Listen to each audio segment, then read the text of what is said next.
When I first arrived in the small town of Spuzum, I wasn't looking for anything special, just a fresh start, far from the complications of my past. I had no grand plan, but I chose this remote coastal village on a whim and decided to make it my own. With just over 1,000 residents, mostly loggers, the town didn't have much. It had one grocery store, which I bought and turned into a full-fledged market with a gas station and a liquor license. Business boomed, and I quickly became a reliable figure in town. I built a log cabin on land I purchased at a tax sale, with help from new friends I met through the local mill. Using timber from the mill, we designed and built the cabin together, and after months of hard work, I ended up with a spacious log home overlooking the village and coast, a symbol of the new life I was creating. One Friday, we gathered at our usual bar, listening to Tom Larson vent about his wife's infidelity.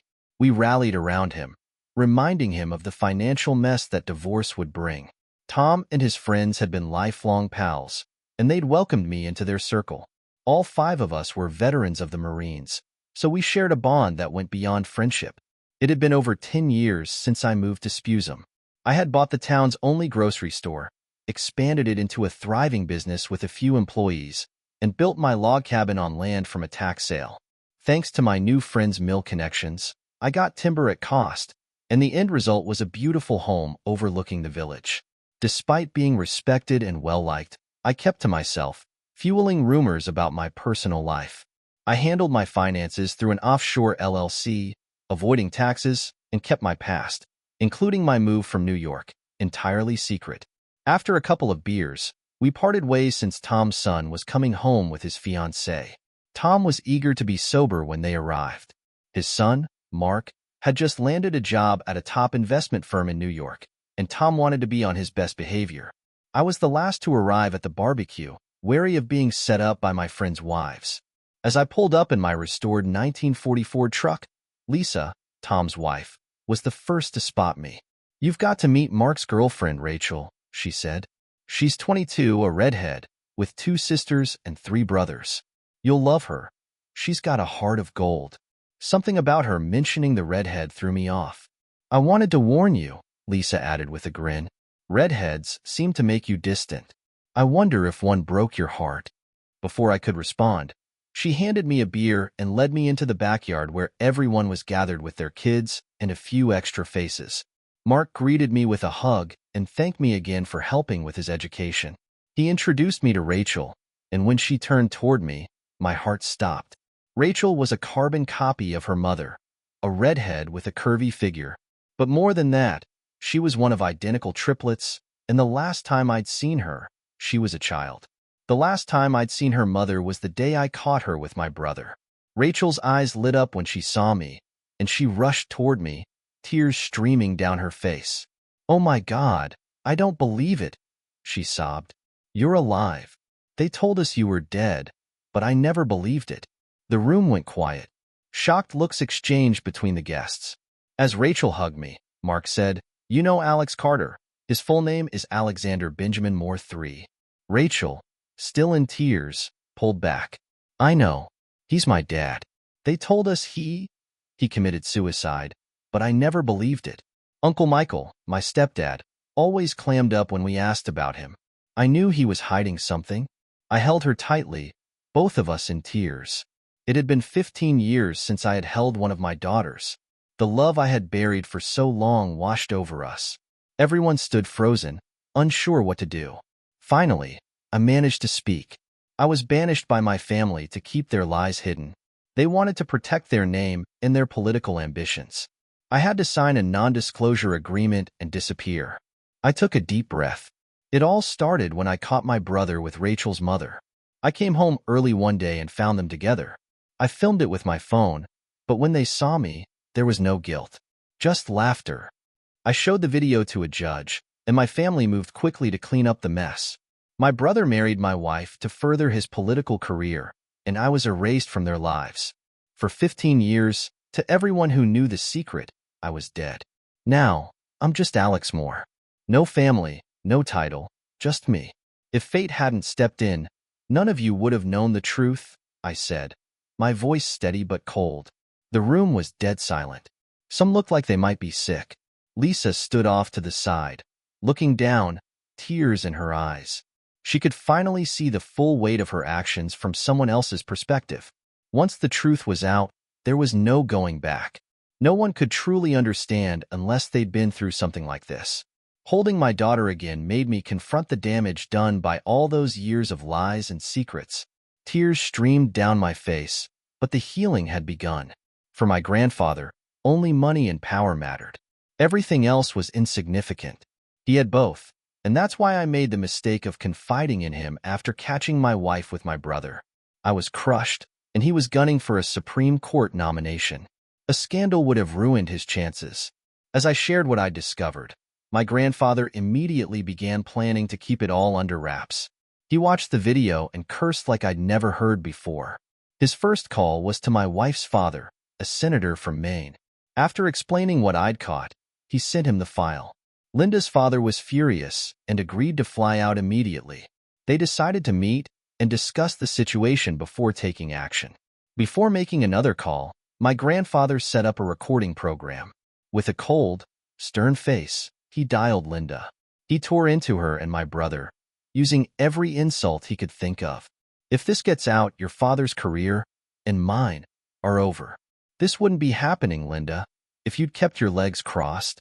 He continued, Michael's family and the media will feast on this. They'll claim incest. We need to handle this carefully. Then he switched the phone to speaker mode and asked Linda, Are your 3 daughters mine? She said yes. He pressed further. How do you know for sure? Maybe we should get blood tests, since you've been unfaithful. Linda defensively replied, The affair with Michael started 3 years ago. There's no one else. The judge was unrelenting. Why should we believe you? You said you were on the pill. Maybe Michael isn't your only lover. Then he asked, Do you love John? Linda answered, I do, but it feels more like sisterly love now. Hearing that crushed me. My grandfather was furious. Linda, do you love Michael? He demanded. Yes, she answered, explaining that after I caught them, Michael had asked her to marry him, and she agreed. So, Michael has taken his brother's wife, children, and life, my grandfather said, his voice hard. What kind of people do that? Does John deserve this? Linda tried to minimize things.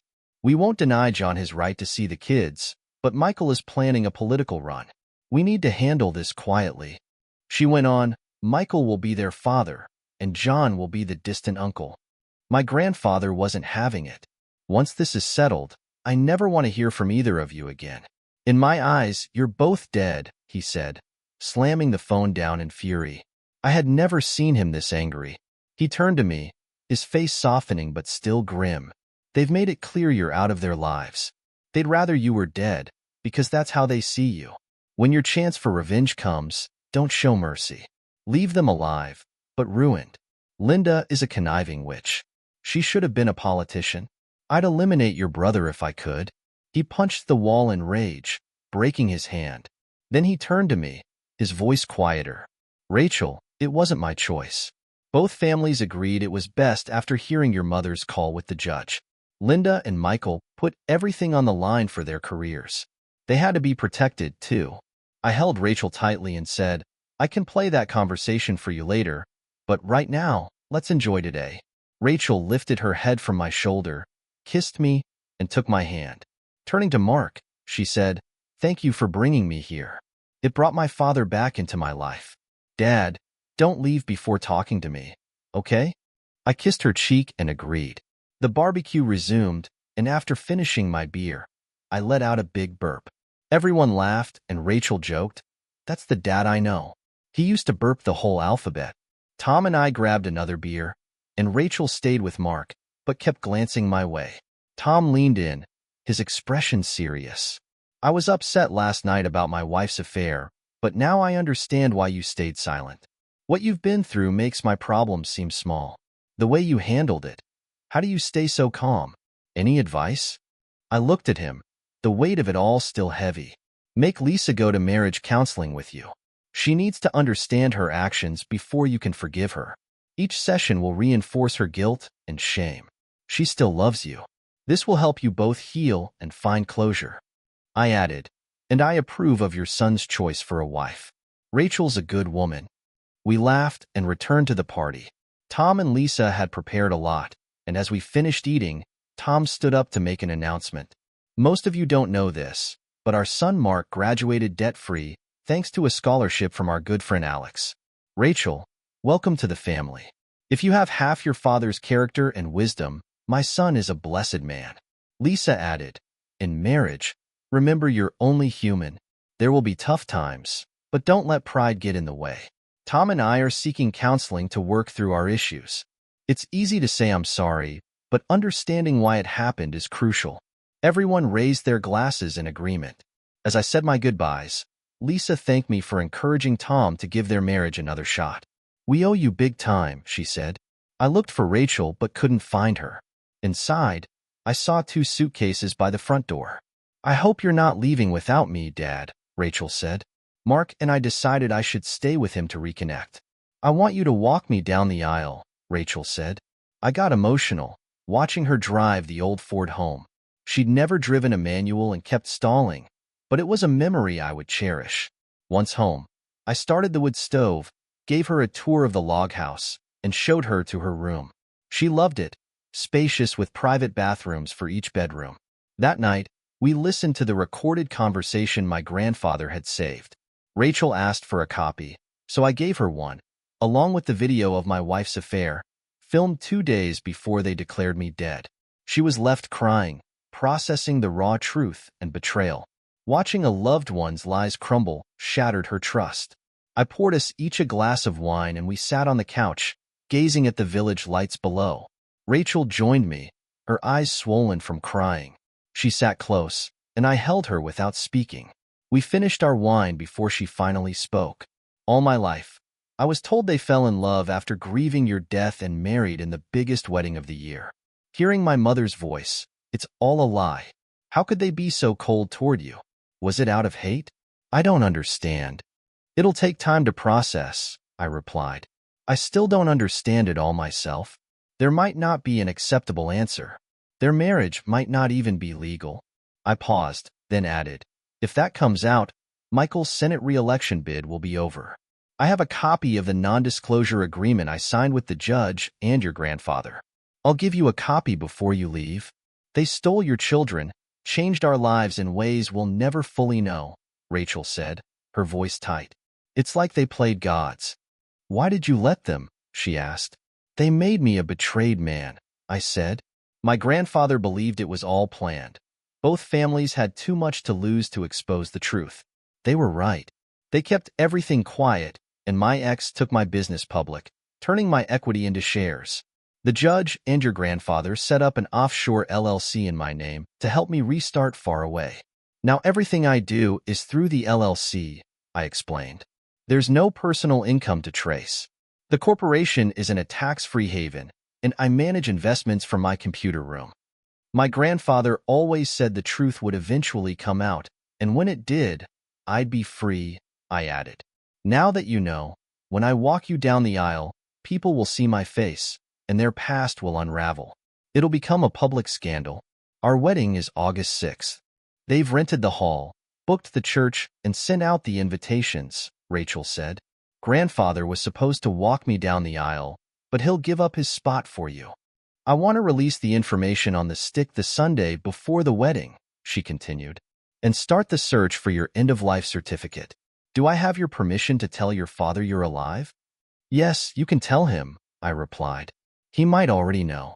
As for why I didn't remarry, it's simple, I couldn't. Your mother and I never divorced. I didn't want to hurt anyone else. My morals wouldn't let me be like them. Rachel's face showed surprise. Dad, they imprisoned you. They took your life and children, making it impossible for you to start a new family. You were free but restricted. Yes, it was my mistake, I admitted. I could have refused, but I chose to put the families first. I walked to the computer room, grabbed a binder, and placed it in front of Rachel. She was amazed to see it filled with memories, announcements, report cards, public appearances, things she'd forgotten. We talked into the early morning, sharing memories I'd never revealed. She went to bed knowing she had always been loved. I told her I had similar binders for each of her sisters. She stayed for 2 weeks, dividing her time between Mark's family and mine. By the time she left, we were closer than ever. I felt blessed to have her back in my life. On the last Friday of July, I shorted the stock of my former company, buying over 1 million shares by the end of the day, when the stock price was $129 a share. Rachel's mother, now the CEO, had likely changed the trust set up for my children. The stock value was expected to drop to $45 a share. Tom, Lisa, and I flew out the next Thursday on a private jet. Rachel, keeping her vow of secrecy, called daily to update me. Using Mark's phone, I instructed my stockbroker to keep buying shares until August 5th, selling only at the highest value to cover margins. That Sunday, the judge's conversation with my wife and the video of Linda and my brother hit the airwaves. The video went viral, crashing an adult website, and the media jumped on the story. Questions began to arise about my supposed death, and a search for my death certificate, divorce records, and estate documents began. By 11 p.m. in New York, Rachel called from the West Coast. The news coverage was exploding. Her mother and stepfather were panicking, and her sisters, Judy and Linda, were demanding answers. Is our father still alive? Rachel warned that another bombshell would be released overnight, with speculation growing that I had been forced to disappear or eliminated. Rachel then said she would call my father. I heard his office door close. "Hello, Dad," I said. "John, is that really you?" My father asked quietly. "How are you, son?" "Yes, it's me. I'm good. Rachel can fill you in." "How is Mom?" "We learned about everything a week after your supposed death. We're older but healthy. You'll be proud of your daughters." "How did Rachel find you?" "She found me by accident," I explained. "Her fiancé's family threw a barbecue to celebrate his graduation. When Stephen introduced me to her, she recognized me. We've been in touch ever since." "Can I stay hidden at your estate?" I asked. "I'll make sure the landing pad is ready, and the staff will have extra paid days off. Mom will be thrilled to cook for us." "Let Rachel know your arrival time," my father said, wanting to surprise my mother. The following Monday, the European market saw my former company's shares drop over $20. By the market's opening, I bought another million shares at $101. Later, I placed an order for 4 million more at $45 each, selling them at $65. The media, led by CNN, was destroying Michael and Linda with accusations of incest and betrayal. The FBI launched an investigation into my disappearance. By Thursday, Linda Moore, CEO of my former company, accepted a buyout, stabilizing the stock at $35. On Friday, the stock began to climb, while Michael faced a Senate ethics investigation. He claimed he and Linda got involved only after my death, but the judge's conversation and the video were beginning to unravel his story. CNN called for a voice audit to verify the conversation, and Joan's father announced his sudden Senate retirement due to health issues linked to his daughter's actions. My former company's shares closed at $59 on Friday, confirming my profitable investments. Thursday night, a helicopter brought me to my parents' estate. It had been over 15 years since I'd seen them. My mother, overwhelmed with emotion, was supported by my father. She spent the next 2 days fussing over me, thrilled to have me home. Saturday arrived, and Rachel stepped out of the church, signaling me to leave the limo. A CNN reporter caught me on camera, and I declared, "I'm the Walking Dead," before joining Rachel. She looked stunning, and we walked arm in arm, both beaming. Inside the church, I saw Linda leading the bridal party. She still looked good from behind. The flower girls and ring bearers followed, dropping rose petals. As we neared the altar, Judy noticed me and silently signaled Rachel to stay quiet. Rachel nodded, radiant with joy.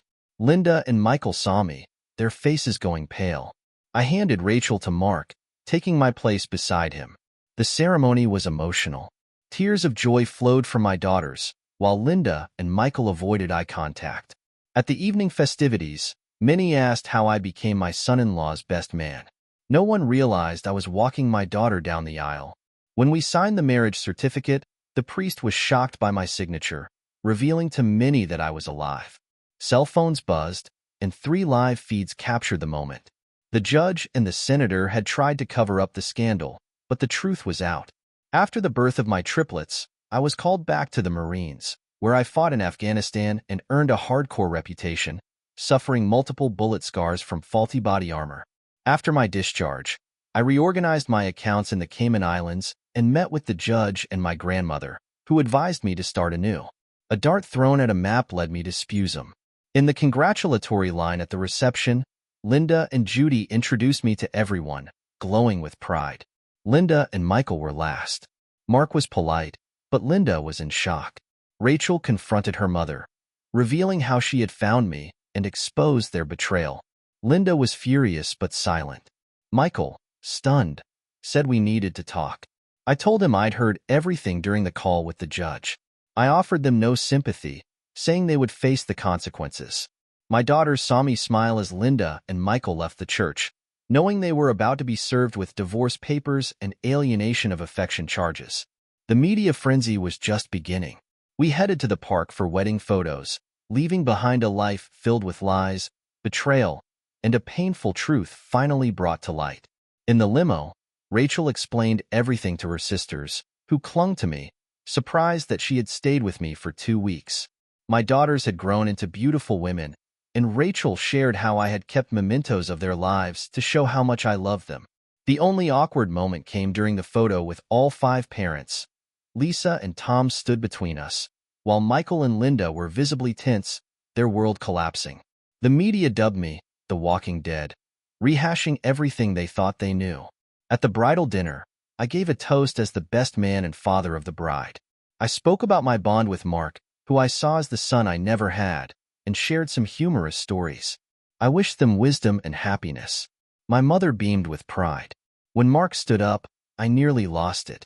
He began, "It's rare for a groom to say his father-in-law is his best friend. Rachel's father paid for my education and guided me. Finding out John was Rachel's real dad was a shock, but I'm blessed to have her as my wife. To both of my fathers, thank you for making me the man I am." When the bride and groom began their dance, they captivated everyone. Rachel looked stunning. Judy and Linda kept me on the dance floor, monopolizing my time outside of my mother. Then the master of ceremonies announced the father-daughter dance, but first, he handed the mic to General Thomas Reed. The general presented medals to Hard Hat Alex, me, awarding me 2 Purple Hearts and a Silver Star for a classified mission gone wrong. The general pinned the medals on me and saluted. My parents and daughters were so proud. Rachel led me to the floor for the father-daughter dance to Your Daddy's Home, a deeply emotional moment. Later, I danced with Mark and Lisa during the mother-son dance, joined by my mother, whose joy was evident. Afterward, Rachel found an envelope with a $2 million cashier's check inside, signed by me with a note saying, "Follow your dreams." Rachel cried with joy. On Sunday, I slept until almost noon after the late-night reception. Judy and Linda had taken me to a Chinese restaurant for a private meal, and we exchanged contact info, arranging to visit me soon. After a shave and a shower, I dressed in my usual attire: blue jeans, a white t-shirt, unbuttoned denim shirt, black socks, and Walmart running shoes, and felt at my best. I loved the simplicity of driving my old Ford truck. Downstairs, the house was full. Mom, Dad, Tom, Lisa, their 7 kids, and my 2 daughters were all there. Lisa was telling my daughters how I had saved their marriage and how friends had spent years trying to figure out my story. "Your father, though not religious, had the patience of Job," she said. "He never minded our attempts to set him up. We were stunned when Rachel called him Dad. We had no idea. Until then, we thought his 2 black cats were his priority." After greeting everyone, I went to the kitchen for coffee and a smoke. Mom joined me and asked what I wanted to eat. I requested 6 pancakes, 3 soft eggs, and 4 slices of bacon. She was thrilled and started cooking, with the staff stepping aside. Dad came in to update me on the media frenzy. The New York Times headline read, "The Walking Dead is alive." CNN covered my military history, interviewing those I served with, who were shocked to learn I survived. One remarked, "Alex always found a way, pushing himself and making us better." It was public now that Linda had married 2 brothers without a divorce, making me a known betrayed man. Senator Benjamin Moore faced mockery for his expensive, promiscuous lifestyle. CNN even promoted Linda, but even feminists' praise was met with backlash. A news crew interviewed people in our town, receiving mostly positive remarks. Dad laughed at the media exaggeration, predicting I'd be seen as a saint without saying a word, while Linda and Michael were doomed. Mom brought my plate, still adjusting to my return. Dad, Linda said Michael didn't know what Mom told the judge. Could that be true? Who knows? I replied. For 3 years, she was with him behind my back. They must have discussed the consequences. Your mother felt secure in her words. They expected the family to handle it. They used us all. Oh God, Linda said softly. You see how it's affecting everyone, not just personally. Who orchestrated it? Mom or Michael? Michael has never been a leader. Your mother and I are risk takers. It had to be her, I replied. Rachel said your gift last night, if managed properly, would set them up for life, Linda murmured. The situation was unraveling quickly, and no one knew what the outcome would be. On Saturday, Linda had been served with divorce papers. We're divorced, I told her. When you and Rachel get married, you'll receive the same amount. Linda, clearly taken aback, asked, when did she get the papers? I explained that as Linda was leaving the church, Michael had also been served. I added, I'm suing him for alienation of affection. The family trust, which had been set up to protect their assets, was now frozen because I wasn't actually dead. Lawyers were diving into the mess, and I predicted, Michael will pay a few million to settle. Linda sighed. Crap. The house they're in is owned by the trust. They may be screwed. Her words reflected the gravity of the situation. It's a mess. I feel sorry for us all. But we both knew that the real victims were the innocent ones caught in the crossfire. Judy, who had been listening in silence, spoke up. Dad, can we talk in private? With my permission, we stepped into my father's office. She explained that one of her friends, Jessica Ellen Taylor, was in an abusive relationship. Her ex-boyfriend was set to be released from jail soon, and she feared for her safety. Judy said, she's an RN, but she's fragile, mentally and emotionally. She needs a safe place. I listened carefully, sensing the urgency in her voice. She was at the wedding last night and showed interest in a man she said walked tall and carried a small stick. Judy smiled, but I could tell she was serious. Can I introduce her to you? I raised an eyebrow. I leave tomorrow. What are you really asking here? Judy hesitated, then became more insistent. Linda told us about her 2 weeks with you. I want you to take Jessica home with you. It seems like the perfect place for her to heal. Tom and Lisa are great people, and she'll fit right in. I thought for a moment, is she really that important to you? I asked. Judy didn't hesitate. Yes. She needs someone strong to keep her safe. She sees you as that person. I couldn't help but laugh. Are you trying to set me up? Judy smiled back. Remember, I'm old, I joked. You can decide that for yourself. Jessica was arriving in an hour, and I had agreed to take her in. I wasn't sure what this would mean for me, but Judy's insistence made it clear that this wasn't just a favor. It was something much deeper. An hour later, Jessica arrived. She was 33, with long, natural blonde hair and a quiet strength that radiated from her. She was tall, 5 feet 9 inches, with broad shoulders, someone who could hold her own, yet there was something fragile in her demeanor. She was easy to talk to, and after a few games of basketball with my family, we slipped into something more serious. I excused myself to make some phone calls and later told Jessica and Judy that she'd been offered a full-time position at the local hospital. If you accept, you can fly home with me tomorrow, I told her.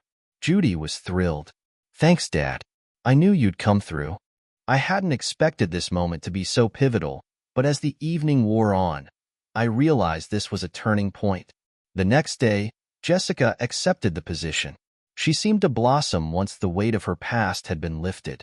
Judy, Tom, and I took care of the logistics, and soon Jessica was officially set to start her new life.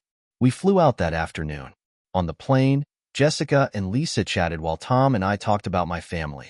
Tom warned me, Jessica seems like the marrying type. Take things slow. I appreciated his advice, but knew that whatever would happen next was out of my control. When we arrived in Sposum, I showed Jessica the small hospital where she'd be working before heading to my home. The closer we got to the house, the more relaxed Jessica seemed. When she saw my log cabin, Her eyes lit up. I haven't been in a log home since I was a child, she said, taking in the surroundings. The view of the village and the Pacific Ocean was something out of a postcard, and Jessica was clearly at ease. This place is beautiful, she added, smiling. We stepped inside, and I casually mentioned that she was only the second person to stay in the house. Neither of us knew that her stay would soon become permanent. The next morning, I woke early. Jessica was already downstairs, no makeup, dressed simply in jeans and a tank top. She was still adjusting to everything, but there was a new lightness to her. Coffee's in the urn, sleepyhead, I said. Sugar's on the counter. Half and half's in the fridge. She smiled and asked, anything new in Alex's world today? I turned on CNN.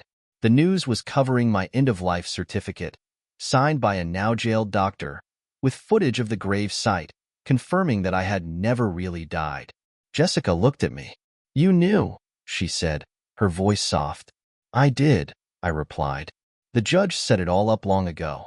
After he died, I inherited his estate. Jessica smiled, a hint of amusement in her eyes. Judy, Joe, and I talked about everything. Linda and Michael are getting what they deserve. Your daughters adore you. Judy made it clear that I'd be accountable if I hurt you. She grinned. They think you walk on water. In that moment, I felt a wave of affection for Jessica. Life had thrown so many curveballs, but I was still standing, and maybe that was enough for now. The world around me was collapsing, but I wasn't going anywhere. Jessica had found a new sense of purpose, and so had I. Whatever came next, we would face it together. There was a new chapter opening for both of us, and for once, it felt like we might just be able to write our own story. Jessica's presence in my life had quickly transformed everything. One morning, she said, my dad needs a good, honest woman, with a smile.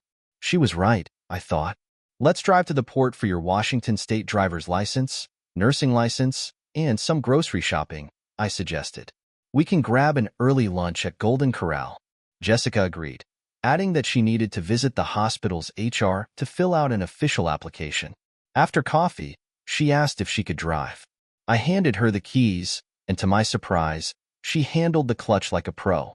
I've been driving tractors since I was 9, she said. If you can't drive a stick in the country, you won't amount to much. After lunch, we visited the hospital and the state office, where Jessica was told her licenses would arrive within a week. Then we headed to Walmart, where we overstuffed the truck with groceries, kitchenware, and new pots and pans. Your kitchenware shows you don't cook, she observed with a grin. She wasn't wrong. While Jessica sorted the HR paperwork, I called my insurance provider. Our last stop was the local Jeep dealership, where I bought a fully loaded 4x4. Jessica followed me home in it after I arranged insurance. When we arrived, she wasted no time. Get out of my way, she said, as she set to work organizing the kitchen. I watched in amazement as she cleaned every cabinet and unpacked everything with the care of someone making a house feel like a home. While she worked, I turned on the news. They'd found my grave and were questioning who was actually buried there if I was alive. The FBI would have to answer that. I overheard Jessica updating Judy on the situation, and I yelled, "Tell Judy you haven't assaulted me yet." She called back, "Your daughter says you can be a real pain." I laughed, knowing I was probably too old for her. That evening, we celebrated with large glasses of homemade blackberry wine, watching the town lights until we went to bed.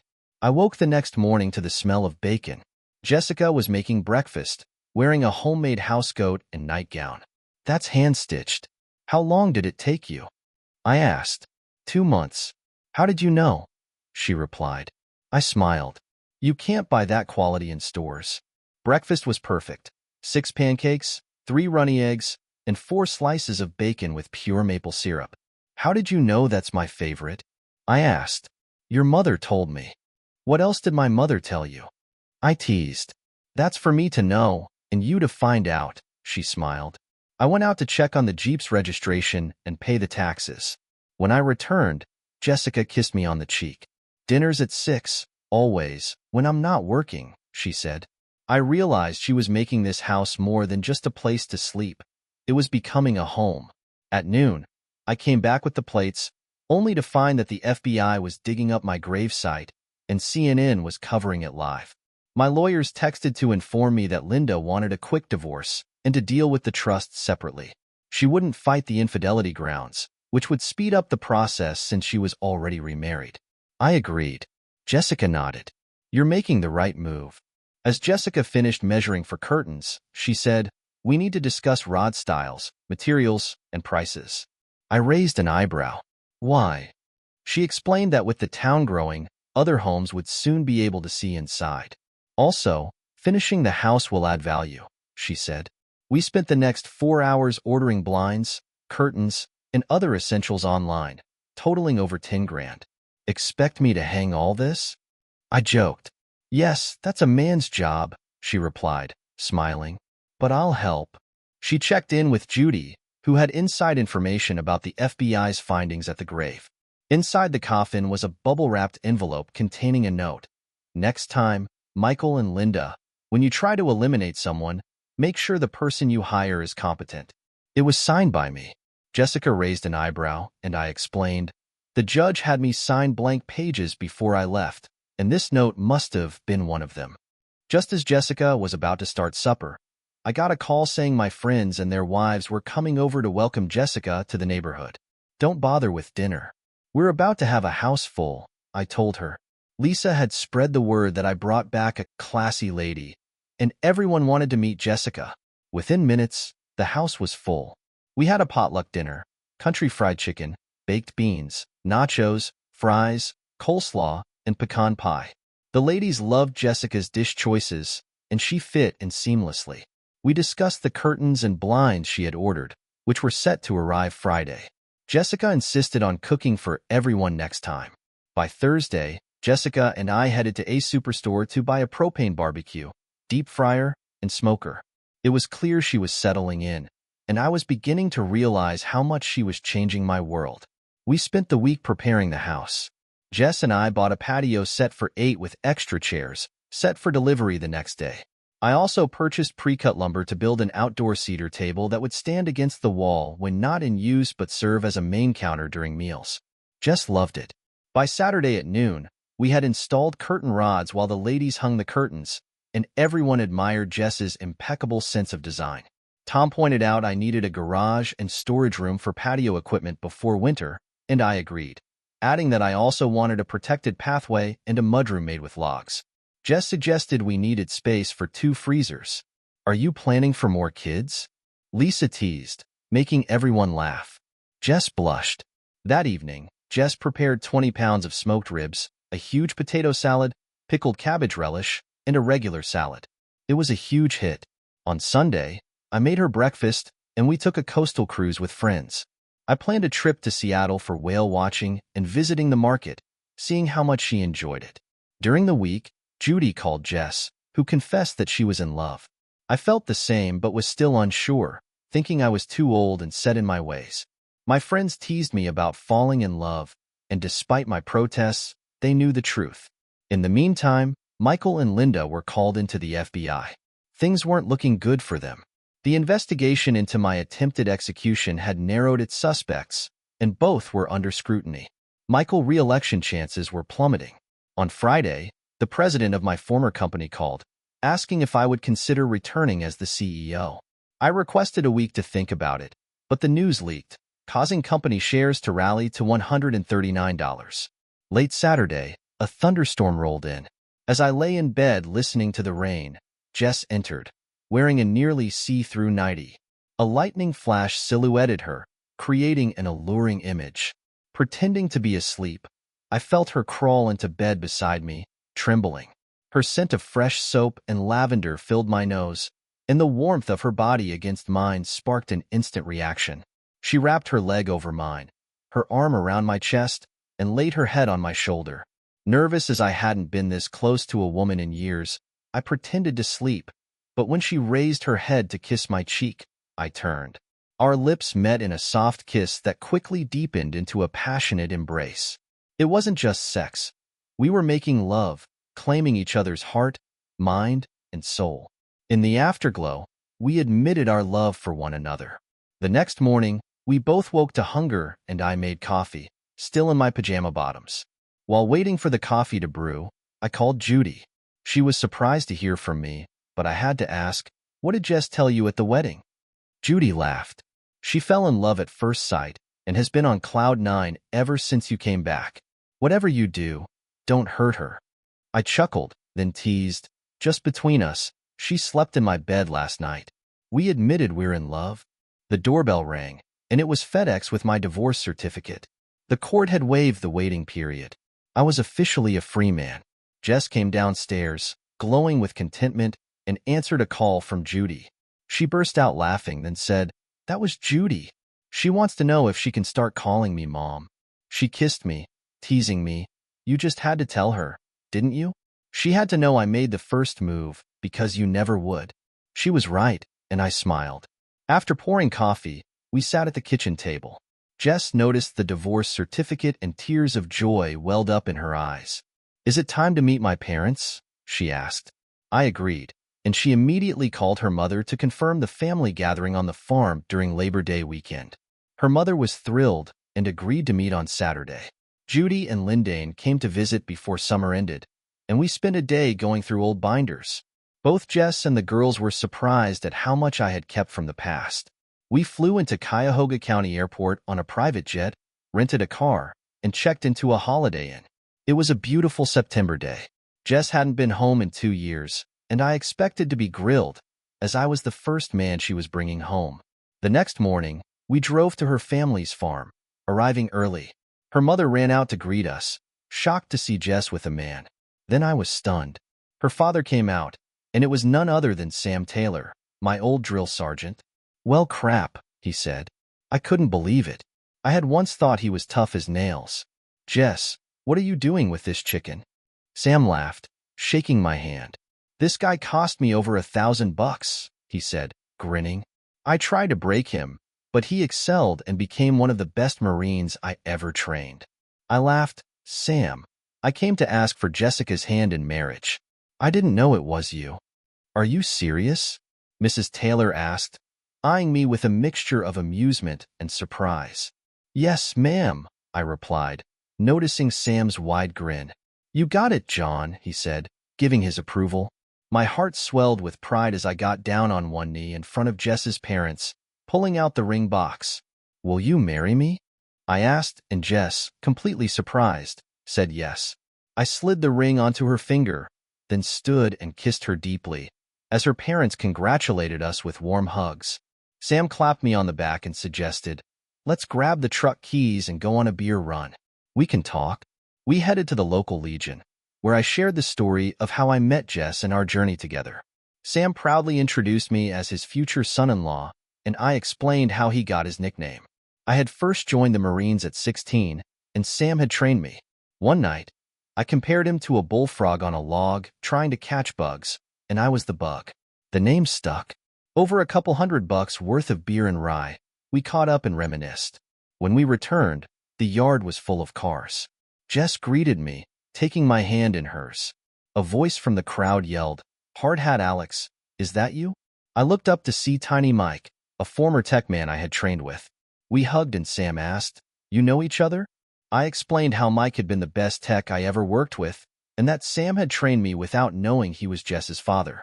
"Why'd they call you Hard Hat Alex?" someone asked. I explained that I'd saved Mike's son's life on my last mission with my SEAL team, and the nickname stuck. Jess, grinning, introduced me as her boyfriend and whispered, "I'm keeping the keys. You'll be too drunk to drive." Her mom, Margaret, officially announced our engagement to the group. She revealed that Sam had given his blessing for the proposal within seconds of hearing me ask. Mike, now calling me his brother-in-law, toasted to our future. For the next hour, Jess introduced me to more of her extended family, and they got me pretty drunk.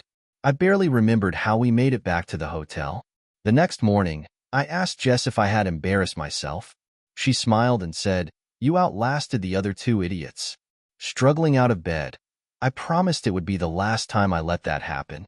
At breakfast, Jess took a picture of her ring and texted it to Judy, asking, "You can call me Mom if you agree to be my maid of honor." Within minutes, we were on a conference call with my 3 daughters, all thrilled for us. Meanwhile, things were unraveling for Michael and Linda. The FBI had traced the money used for my fake death and uncovered their plans. Michael, despite claiming he was framed, had lost all credibility. The court ruled that the changes they made to my trust were illegal. The trust would be in the hands of a trustee until the settlement, but Michael and Linda would only receive 19% of its value. My daughters wanted us to fly to New York for a family celebration, which we agreed to after checking Jess's work schedule. With her approval, I accepted the CEO position, ensuring I could balance work and family with regular conference calls and meetings. Jess settled into her role at the hospital, and we quickly adjusted to our routines. She worked long shifts in the ER but took courses to advance her career.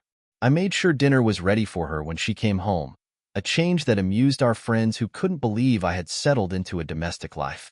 After 3 weeks, Jess and I flew to New York for a press conference announcing my new CEO role. The court had ruled that all changes made to my trust after my fake death were void. I decided to let Michael and Linda keep their family home, but made it clear that any personal property would have to be bought at market value if I ever agreed to sell. After the conference, we headed to my parents' house for a family welcome.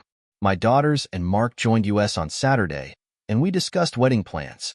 With my parents' help, we decided to get married in Ohio, with a reception there, another one at home, and a get-together with our local friends. Jess's brother Mike would be my best man, Judy her maid of honor, and my daughters and other family members would round out the wedding party. We set the date for the last Saturday in December, fulfilling Jess's wish to be a December bride. After a family dinner, there was a knock at the door. It was Linda, my former wife. My gut and my parents advised against it, but Jess said, "You must forgive her to be free from the past." Reluctantly, I called Linda into my dad's office. "Linda," I said, "I want you to hear the last words I heard from you years ago when I was in the judge's office." I told her I'd heard the whole truth. Her face went white as I reminded her of the hurtful things she'd said to the judge. I excused myself to get a drink, leaving her alone to listen to her own words. When I returned, I asked, "Imagine hearing that from my side, as you wrote me out of our daughters' lives. Did you ever say anything true in our relationship?" Linda was clearly shell-shocked. I added, "Rachel, Judy, and Joe have all heard it too. They now question everything you and Michael said. To you and Michael, I was just a tool. When Rachel found me, I knew I couldn't be the walking dead anymore. It was time to reclaim my life." Tears flowed down Linda's face, but I couldn't tell if it was remorse or shame. I handed her a box of tissues and left the room, needing some space. In the living room, Jess and my parents were discussing old photos. My father commented, "Looks like it's not going well." I told him Linda had heard her own words to the judge and understood how deeply it had hurt us. "She can't deny her lies anymore," I said. Jess checked in, asking if I was okay. "Just stating facts," I replied. "I feel a peace I haven't felt in years. The anger is gone." My mom nodded. "Looks like Jess was right," she said. I went back to the office, waiting for Linda to start the conversation. When she did, she confessed, "We saw you catching us as the brass ring. We thought it was our chance to live freely." I didn't give her much sympathy. "You set this up deliberately. Your comments proved it. Now you know why your father distanced himself." I asked her, "What gave you the right to write me out of our daughters' lives? They want to know." Linda started to cry again, and I left her alone. I returned to Jess, telling her, "She's trying to justify her actions. She's shown no remorse, just regret for being caught." Linda came back with worse news. "We're facing prison time. The FBI has charges for lying, tax evasion, faking my death, and theft. Michael and I are hoping for a plea deal. If you spoke up, it might help." I wasn't buying it. Why would they ask me? I was overseas fighting while you played games. I told Linda, "This is your mess. You'll learn the hard way that actions have consequences money can't fix." I escorted her out, laughing at her desperate attempt to save herself. Back with Jess, my parents were supportive, but Jess and I had to sleep in separate rooms that night. It made me realize how deeply we'd grown attached. Tossing and turning, I appreciated how much we'd become one. At around 2 a.m., Jess sneaked into my room. "I couldn't sleep without you," she whispered, and I smiled. She climbed in beside me, and I held her as she saw my tears. "What's wrong?" she asked. I finally understood what it meant to have a loving wife. After a long pause, she asked, "How do you feel about having kids?" I thought about it. "Kids keep the old young at heart," I said. "If you're okay with me being in my 60s when they're grown, I have no problem with more than one." Jess smiled and said, "Then let's start working on one." And we did. The next morning, the smell of fresh coffee filled the air as I joined my dad at the kitchen table. "Thanks for ruining my sleep," he teased, referring to Jess slipping into my room. "Tell Mom we don't sleep well apart," I replied, "and we're planning for more grandkids soon." My dad laughed. "I guess we'll be looking for a home in Spuzum. Your mother will want to be a grandmother again." Soon, Rachel and Steve arrived, and we spent time catching up. They were thrilled to be part of our bridal party. We were moving forward with our plans, ready to start the next chapter of our lives. As the family gathered, they shared honeymoon stories, and Jess told them about meeting her parents, including a hilarious video of us drunkenly singing a barrack song. Everyone laughed, especially Steve, who found it amusing that Jess's dad had been my drill sergeant and her brother one of my grunts. Later, Judy and Lindane arrived, and Judy was thrilled when Jess asked her to be maid of honor. The ladies caught up, and my mom proudly bragged about our plans for children. Rachel shared the video with her sisters, and Steve had Jess send it to him to forward to his dad. Jess then explained our plans for a 4-bay garage with a storage section and a 3-bedroom apartment above, all connected by an enclosed walkway. We hoped to finish the construction before bad weather hit, and were planning to use the excess soil and rock to expand the front yard. Then, I decided to show my daughters something important. Using Dad's internet and Jess's laptop, I played the audio of the judges and Linda's conversation through the TV. My daughters were stunned. "I don't believe it," Rachel said, shaking her head. "No guilt or remorse," Lindane added. "She expected you to bail them out," and Rachel added, "She ignored your questions." I explained, "She's so self-centered. She can't see the damage she's done." When asked if Linda had always been this way, I shared my thoughts. "Before your birth, Snow," I said. "After you were born, I noticed a change. I thought it was stress from raising you 3. I hired a nanny and left the army to help, but by the time I left, you were almost 3. We were strangers by then." I also explained that while Linda had warmed up, it was always a facade. She was building her future with Michael while our relationship fell apart, I said. Judy added, "It sounds like she had a breakdown from extreme postpartum depression." Jess and I had seen that in our work, but while it might explain Linda's behavior, it didn't justify it. "This is the final straw," I said. "My mother and I are done." Both Jess and I agreed, and my daughters did too. To lighten the mood, Jess asked the ladies to help choose the dress colors. I chimed in, "I'll be wearing black." When they asked why, I replied, "Black is for grieving a loss." Rachel asked, "What will you be losing?" I answered, "My freedom." This got a big groan. Seeing my dad watching me grab a beer and head outside, he joined me for a quiet moment. "Son, don't second-guess yourself," he said. "You made the best decisions with what you knew. Life's too short to look back. Count your blessings." He reminded me I had 3 beautiful daughters who made him proud, a future wife with a heart of gold, and the chance to live freely. "You served your country, saved lives, and always took the high road. Today, you stand tall and proud." My dad always knew how to make me feel proud and clear my mind. He laughed and added, "You may have grandkids older than their uncles and aunts. Focus on what's ahead and leave the past behind." With a smile, we rejoined the family, who were busy debating flowers, church versus justice of the peace, and wedding details. Dad and I spent the afternoon playing cribbage, and I lost $4.65, but he was right. "Let them plan, son. Just show up at the wedding. It's the easiest way." On Sunday, before we left, my mom had Jess call her mom to share that we'd be getting married in Ohio. Jess's mom was thrilled and wanted to help organize everything, but my mom insisted on covering the costs as her wedding gift. The mothers argued, but in the end, my mom won. Jess approved everything. As things came together, I began to question if Linda and I had ever really been in love. On the flight home, Jess mentioned that her parents were flying out for the wedding. My mom wanted to discuss everything: locations, menus, bands, and more. Sam rented a truck for day trips around the island, something he had always wanted to do. With just over 2 months until the wedding, time was flying by. When we returned home, we found out that the dive bar had burned down. The owner had no insurance and wasn't rebuilding, so I offered to buy the property. We negotiated the liquor license, and the mayor approved it. By the end of the week, construction began on a new back-to-back restaurant and bar, covering an entire city block. The design used logs from the mill and concrete floors with a shared interior wall. The exterior was set to be finished in 2 weeks, and the former staff was thrilled to work at the new bar, which I named Sam's. A real estate agent leased the restaurant space, and I hired a Seattle firm to set up the bar quickly. Jess's mother scanned her favorite picture of Sam in uniform, which I used for the bar's glass entrance doors, etched with his image and the bar's name. Jess also ordered the furniture for our new apartment, and both our moms worked out the final wedding details. The day before Jess's parents arrived, everything was ready. The grand opening of the new bar on Thursday night was a huge success, even better than the old dive.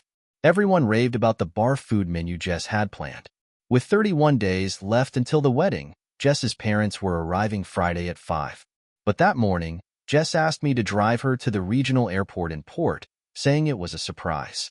When we arrived, a small 6-seater jet landed. To my surprise, I learned my dad had flown his own plane. We settled my parents in and shared beers when Jess's parents arrived. It was too late to cook, so we drove them to the new bar.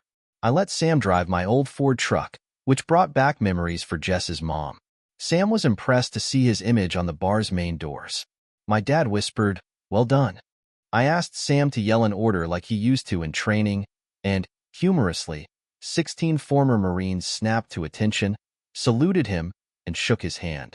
Margaret beamed with pride. Jess kissed me, saying, "I love you," and revealed to her mom that she hadn't known about the bar's name. Sam was deeply moved by a plaque that read, "Named after the toughest drill sergeant of them all, Sam Taylor." We enjoyed Jess's menu, and later, my dad and I carried a very drunk Sam to bed. It was a night everyone talked about for weeks. Later, Margaret revealed Sam was being pushed into retirement after 40 years, and Mike would take over the farm. They were planning to move to town, but Sam was struggling with the change. Jess and I realized he'd be perfect to manage the bar, and we offered him the in-law suite to live in, though warned about the loud thunderstorms. Margaret asked how Jess managed her childhood fear of storms, to which Jess smiled and said, "Alex helped me make them one of my favorite things." While Sam and Margaret toured the island, my parents were looking for a new home. We hadn't yet disclosed our plans to Sam, wanting him to explore the area first. When our furniture arrived, we were unpacking when we were interrupted by an official car, FBI agents looking for me. They informed us of troubling news. Michael had been arrested for fraud, tax evasion, falsifying an end-of-life, theft, and assault on Linda. He was denied bail, and Linda was granted bail for the kids. They also mentioned an informer had revealed Michael had tried to hire a contract butcher. The FBI agents needed my schedule and plans for the next 2 months for their investigation. I realized the situation was serious when they mentioned my trust had a clause that gave control to my ex-wife if I divorced or died within 6 months. Until the trust was divided and approved by the court, I couldn't legally change anything. Jess and I understood the gravity of the situation and discussed how to inform my parents and the steps for our protection. It was the last Saturday we'd be together before the wedding. My parents had bought a 5-acre lot outside of Port and finalized the deal. They planned to build a log cabin with a custom kit arriving in 3 weeks. Sam was hesitant about leaving small-town life, but we still decided to ask him if he'd consider moving to manage the bar. Jess offered him the in-law suite rent-free with a starting salary of $60,000. Sam was shocked but promised to think about it. Margaret thought it was a done deal, knowing how proud Sam was of the bar. That evening, they discussed what Margaret wanted to bring while preparing a big dinner, and we watched them drive back to Ohio. Later, I told my parents about the FBI visit. Mom was heartbroken, blaming herself for not raising Michael better. I reminded her of the judge's advice and how she'd always taught us to surround ourselves with people who build us up. "Your teachings kept me balanced and strong." Michael just threw his away, I told her. To lighten the mood, Jess shared some good news. "My doctor says by the time we get married, I'll be 32 weeks pregnant. If it's a girl, She'll be Margaret Elizabeth. If it's a boy, Alexander Benjamin Moore IV. Mom almost screamed with joy, and I almost fainted. The day before the wedding, Sam, Tiny Mike, my dad, and the rest of the male bridal party were at the Legion for drinks after the rehearsal. The women were at Jess's bridal party. Sam was saying goodbye to friends and getting teased about moving to Washington to manage a bar named after him. Meanwhile, Michael's plans had been foiled. The contractor behind the Illuminate scheme was caught and sentenced to 20 years. Linda struck a deal for time served and 5-year parole in exchange for testifying against Michael, whose trial would begin in the new year. The trust was settled, and Linda put the estate up for sale, filing for divorce. Our kids were set to start kindergarten next month. As the wedding day neared, Jess and I were looking forward to the future. Alexander, Margaret, and the twins, Silva and Wilford, were on the way, and Rachel and Stephen had a boy and a girl. Judy married a Marine who worked in my corporation, and Lindane married Tiny Mike, opening a second Sam's bar near the farm. Life was better the second time around.